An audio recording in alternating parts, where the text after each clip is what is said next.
What is going on, everybody? Welcome back to the channel. Aftersound here, bringing you Splinterlands content every single day. We also stream right here on this channel every Tuesday, Thursday, and Sunday morning, so come by and say hello.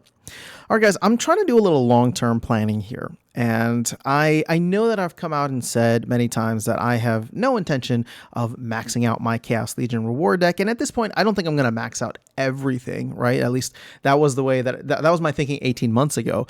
But as of now, one thing that I'm trying to think about for the future is maybe I don't necessarily see the rewards right now, but I do think about what happens when we get to Rebellion and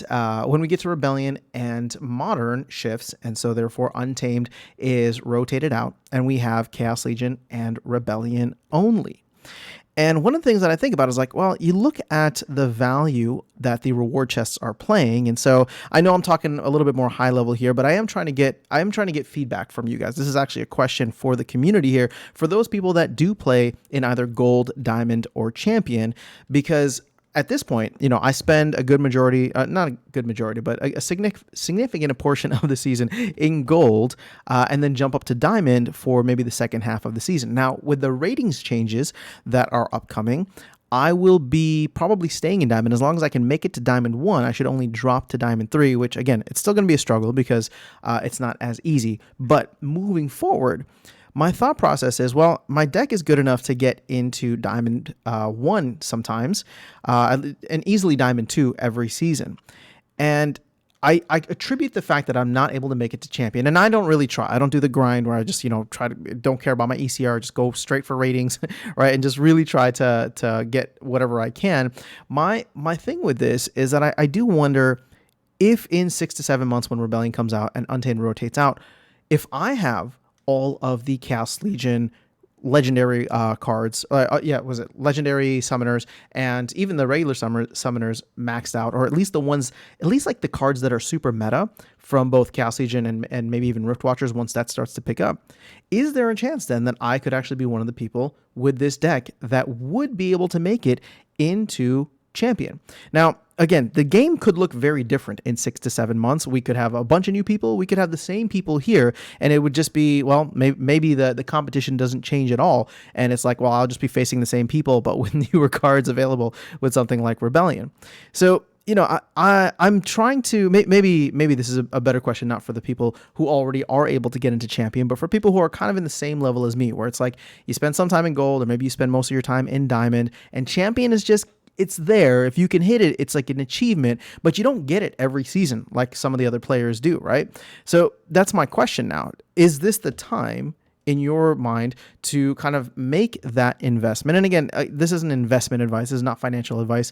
And I'm not asking for financial advice. The idea is that, like, do you go all in on Chaos Legion, knowing that packs are going to run out soon and all that, but do you go all in on Chaos Legion, not for right now and not for the next 6 months because nothing's going to change, but once Rebellion comes around, is there a chance that you believe that you'll be able to get in higher? Now, obviously, what we saw with Chaos Legion when Chaos Legion came out is that new sets can be super powerful, and people, some people were able to make it into into Champion with just Chaos Legion rewards, Chaos Legion and Chaos Legion rewards. And if that's you, I would actually love to know, because that would be a factor in my decision, right? Because it's like, well, if I can just max out whatever I need for Chaos Legion, I already have the rewards cards maxed, the old rewards cards, and I'll be working towards maxing out the new ones.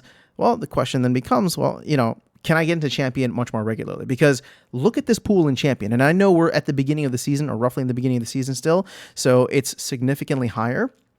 But, you're getting almost more than 13x the SPS in Champion if you're able to make it in. And so obviously getting into Champion early is the benefit there. But even if this drops down to something like where Wild is now, where, 4.6, that's still 4x what I would normally get in diamond, low diamond. So that's my question for you guys, for people who are in like a similar situation as me, and maybe you can kind of shift this to wherever you're at. Maybe you're in silver thinking about going up to gold, or bronze thinking about going up to silver. Is this the time, or would you rather wait until Rebellion comes out and then go all in on, well, not even all in on Rebellion, but maybe start to pick and choose the cards that are going to be super meta there, right? And obviously that's 6 to 7 months away, so it's a long time, but I am curious to know the strategies that you guys have out there in the community, because I'm not the best player and I don't have the best deck by any means, but I am trying to think long term with the game. I do think that there's going to be a lot of cool stuff that's added in from a competitive standpoint. Weirdbeard's got these awesome ideas, and I'm hopeful that he'll be able to implement something, even just with any kind of like competitiveness, right? Tournaments, ranked play, leaderboards. Like, Matt has talked about all that stuff essentially changing at some point in the future, and I would argue that 6 to 7 months is a decent time frame for us to be able to expect something like that. Maybe by the time Rebellion is out. So again, I'm just kind of putting this out there to the rest of the community, trying to get your advice on what I should do. Again, I don't want to drop $2,000 just to max out my Chaos Legion deck, and I don't really care about most of the cards in Chaos Legion. I would probably focus in on the legendary summoners first. I would probably then focus in on maybe the regular or rare summoners, and then certain maybe legendaries or very specific meta cards. But again, I'm just curious to get your opinion on this, how you are moving forward with it, and what your plans are with Rebellion. And maybe Rebellion is just so far away that you're not even thinking about it. But I'm trying to think in like 6 to 12 to 24 month time frames when it comes to everything, including this game. And so I'm just curious to get your thoughts. So that is all I have in this video. Let me know in the comments below, and we can continue the conversation there. I'll catch you all on the next one and see you around the game. Take care.